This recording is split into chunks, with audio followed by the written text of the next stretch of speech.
Hello there! This is your friend Robot, and once again, we're gonna talk about Miss Universe Philippines. Oh my God, wala pa akong tulog. Hindi ko alam kung ako'y ngingiti or sisimangot nung tutulog na ako because Miss Universe Philippines finals night was full of surprises.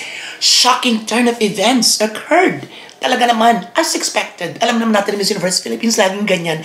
Punong-puno ng sorpresa at makadurog pusong mga pagbabago or mga hindi inaasahang pangyayari. And in 4 editions out of 5, lagi na lamang dinudurog ng mga baguhan o mga amateur o mga non-powerhouse candidates. Lagi na lang nilang sinusurpresa ang mga matatagal ng frontrunners. And this year's finals night was no different. Okay, where are we going to start? Punta muna tayo sa show itself. Sa opening number, it was a glamorous opening. It's beyond expectation. It is at par with international pageants that we have seen before. It's not really that magnificent or outstanding, but when we talk about the previous editions of Miss Universe Philippines, this is absolutely an upgrade. Ang layo ng agwat. So I highly commend the production team behind this wonderful opening. Wala akong masabi sa lights. Once again, hindi ganun kabubongga na kagaya ng iba, pero super pasado ang ilaw at ang musika.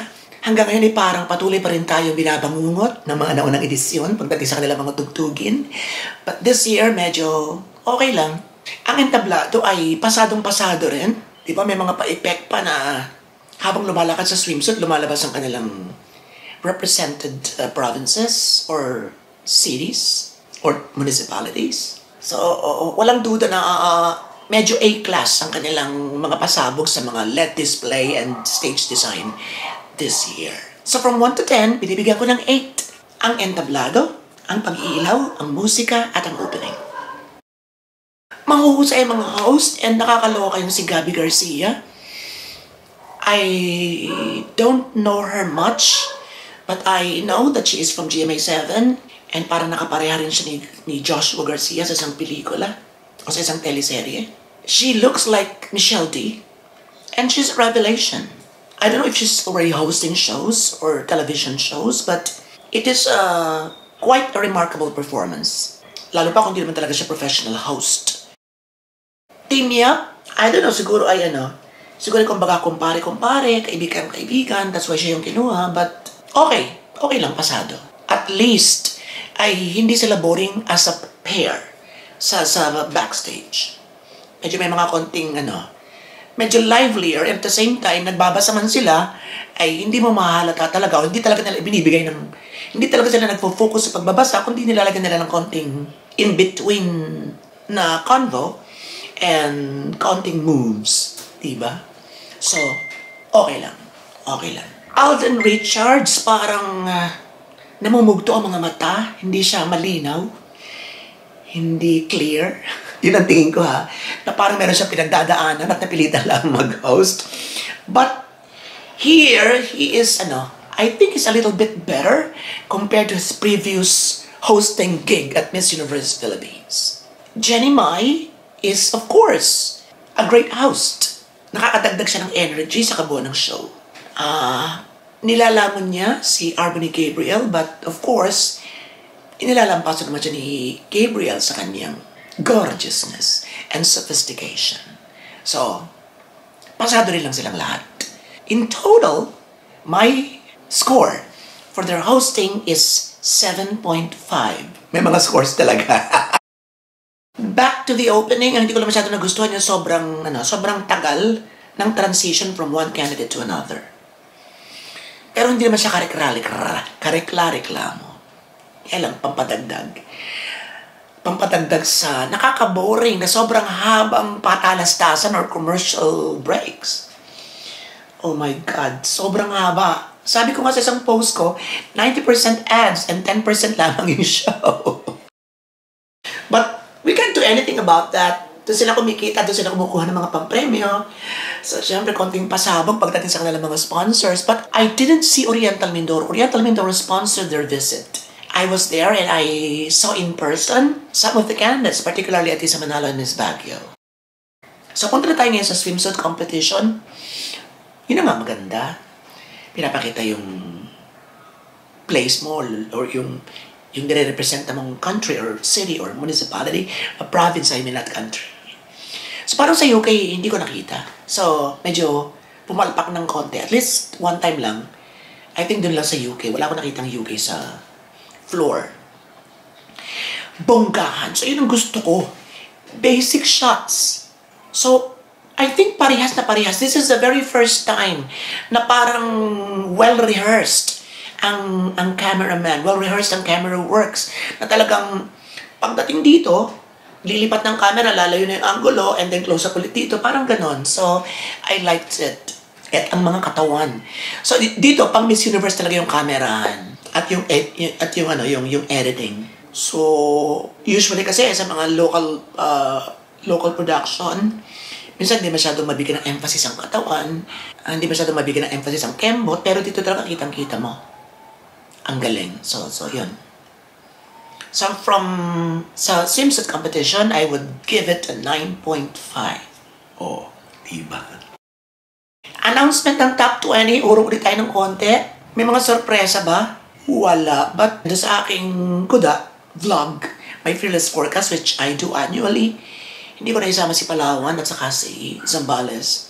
That's very unfortunate because sa aking original list, magulo to ha, kasi kaya naman pag nanonood ng preliminary, so sulat, gore, dito ko na rin sinulat sa parang envelope. Envelope na nga. So yan, yun ang aking top 5. Actually, hindi nakapasok si VVV and si Miss Iloilo. And who would think na hindi papasok si VVV at lalo na si Iloilo? Diba? So, kahit revisahin mo, I saw it this morning, kahit revisahin mo ang Missology Final Hot Picks at ang Sash Factors Final Leaderboard ba sa kanila? Ay, talagang ang top choice nila ay si Atisa Manalo din, just like me. Overall performance, it's Atisa Manalo. And even if she won yesterday, okay pa rin. Wala masyadong aangal because yung overall package naman ang titingnan mo And then mamaya natin re-revisayin ang gown and, the downfall of, it's sad to use this word, but I think it best described Atisa's run yesterday night. Nasa isang iglap, pwedeng magbago ang lahat. Who would ever think na bababa siya ng ganon, second runner-up? Who would have thought na hindi mapapasama dahil magaling din naman talaga si Alexi Brooks sa top 5 and VVV sa top 5. Lately na lang nabuksan ang isip ko kay Chelsea. Siguro mga 5 or a week ago. Sabi ko, ganda nito Tapos sa preliminary competition, oh my God, she reminds me of Naomi Campbell. Bonggang-bongga. Ang taas ng hips. Ang galing. Ang galing ng rampa niya. So kahit yung lugay lang, or kahit yung hair niya sa finals night, okay lang maalis sa dalawa, is okay lang. But does she deserve it? Does she deserve the crown? So mamaya natin sasabihin yan. Let's now go to the gown competition. Talagang malayo rin ang narating ni Zambales.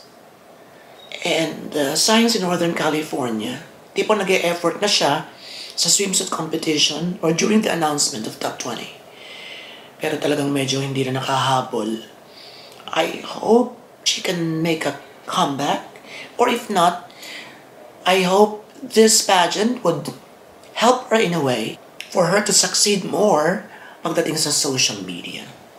Sana madagdagan pa because she's really pretty.